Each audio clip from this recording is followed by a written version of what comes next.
2015년 기독교 전문 리서치 기관인 바나그룹의 대표인 데비드 키네먼은 미국의 청년들이 왜 교회를 떠나는지에 대해 연구했습니다. 미국의 경우 10대 교회를 다니던 학생들의 60%가 고등학교 졸업 후에 교회를 떠나고 있었습니다. 조사 결과 그 이유는 바로 교회가 자신들의 관심과 필요를 이해하지 못할 뿐 아니라 실제적인 지침을 주지 못한다고 생각했기 때문이라고 했습니다. 결국 삶과 신앙 사이에 큰 간격이 생겨 결코 만날 수 없게 된 것입니다. 왜 이런 가슴 아픈 일이 일어날까요? 이에 대해 갈라디아서가 내놓은 해결의 실마리는 바로 삶이었습니다. 너무 김 빠지는 대안이었나요? 저는 책 잡힐 행동하지 말고 잘 살라는 도덕책 교과서의 의미로 말씀드리는 것이 아닙니다. 지금부터 갈라디아서의 삶이 무엇을 의미하는지 말씀드리겠습니다. 바울은 분노로 가득해서 갈라디아 지역 그리스도인들에게 편지를 쓰고 있습니다. 단순 짜증이나 누군가 무례하게 굴었기 때문에 화가 난 것이 아닙니다. 잘못된 가르침 때문에 예수님의 죽으심이 싸구려가 되는 것을 견딜 수가 없었습니다. 바울의 머릿속에는 싸구려로 전락한 십자가의 복음을 다시 생명의 위치로 끌어올려 갈라디아 성도들의 심장에 이식하고픈 생각으로 가득 찼습니다. 그렇다면 편지 내용은 두 부분이면 끝이 납니다. 첫째, 복음을 간단 명료하게 설명하고 둘째, 그 복음으로 살라고 강하게 권면하면 됩니다. 그런데 바울은 거기에 하나를 더 추가합니다. 그것은 자신의 삶이었습니다. 그래서 갈라디아서가 세 부분으로 나뉘게 된 것입니다. 첫째는 바울 자신을 변호하는 부분, 둘째, 복음을 변호하는 부분, 그리고 마지막은 복음으로 살라고 강하게 권면하는 부분입니다. 첫 번째와 두 번째의 오묘한 연결을 우리가 눈여겨봐야 합니다. 바울은 자신과 복음을 구분하지 않았습니다. 이 말을 오해하지 않으셨으면 좋겠는데요. 내가 곧 신이다 그런 말을 하는 게 아니고요. 자신의 삶 속에 복음의 흔적이 묻어 있었기 때문에 자신을 변호하는 것이 곧 복음을 변호하는 것이 된 셈이었습니다. 바울은 양심의 가책 없이 엉망진창 살다가 가르칠 때만 화려한 입담으로 대중을 사로잡지 않았습니다. 그래서 자신이 살아온 이야기, 그리고 예수님을 믿고 난 후에 자신이 어디를 갔고 누구를 만났으며 무엇을 말했는가가 곧 복음의 발자취였습니다.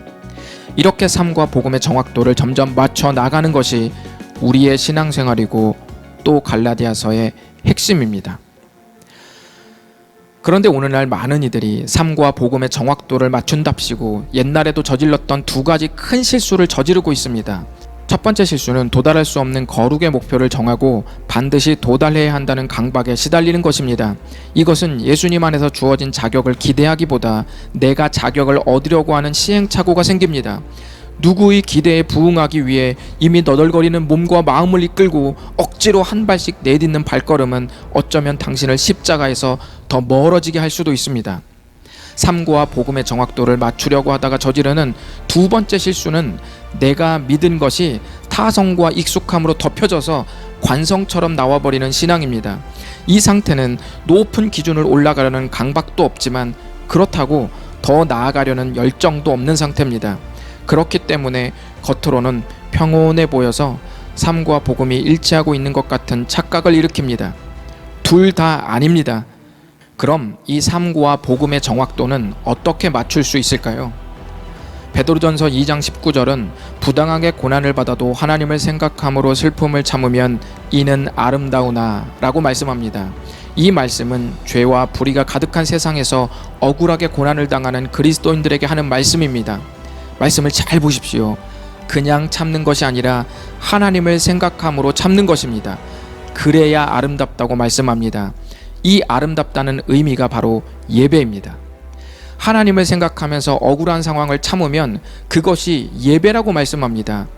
그 예배당은 반드시 삶일 수밖에 없습니다. 그러면 하나님을 생각한다는 것이 무엇을 말할까요? 곧바로 21절은 삶의 예배를 이렇게 말합니다. 이를 위하여 너희가 부르심을 받았나니 그리스도도 너희를 위하여 고난을 받으사 너희에게 본을 끼쳐 그 자취를 따라오게 하려 하셨느니라.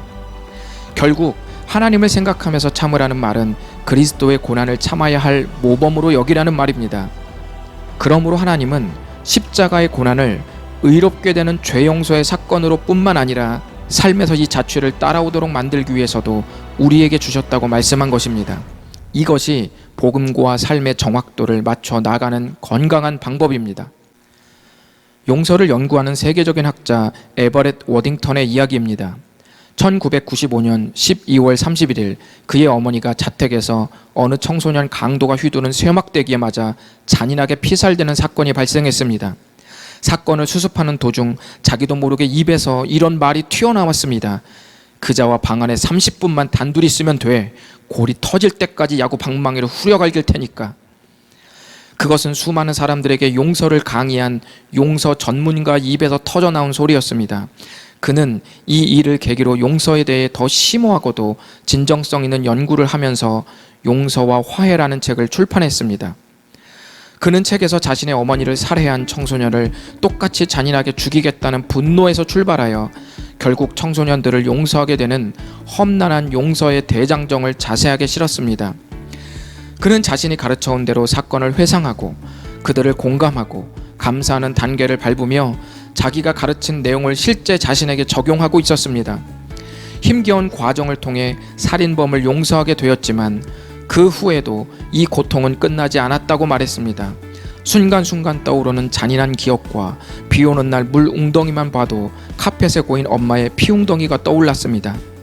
삶에서 계속되는 고통스러운 반복이 일어나는 일상의 싸움을 그는 이렇게 기록했습니다. 삶의 고통스러운 사건을 묵상하는 사이 내 마음속에 비용서가 얼굴을 드러냈다. 하나님께 나아가자 그분은 십자가에서 흘리신 예수님의 피로 내 마음을 씻어주셨다. 한때 범인의 피를 보려 했던 그 마음을 말이다. 나는 용서받았다. 그리고 용서할 수 있게 되었다. 여러분, 이것은 구원 간증이 아닙니다.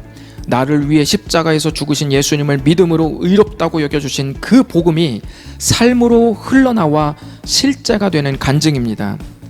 바울은 바로 이 삶을 복음의 진리에 자신을 복종시켜서 사랑으로 종노릇하는 것이라고 했고 다른 이의 짐을 져서 그리스도의 법을 성취하는 것이라고도 했습니다. 그 삶이 바로 예수 그리스도의 십자가를 자랑하며 인생에 예수님의 흔적을 남기는 생애라고 바울은 끝을 맺습니다. 구원을 받았다는 말이 잘못된 말은 아니지만 그 말씀을 단순히 과거형이라고 생각하지 마십시오. 예수님은 그때 십자가에 못 박혔지만 그 은혜가 지금 우리를 죄악된 세상에 못 박히도록 해야 합니다. 그것이 다시 복음을 뛰게 하는 것입니다. 혹시 신앙이 침체되고 화석처럼 굳어진 분들이 계십니까? 그렇다면 여러분의 심장 소리를 들어보십시오. 그리고 언젠가 이렇게 말할 수 있는 날이 오기를 바랍니다. 다시 복음이 뛴다.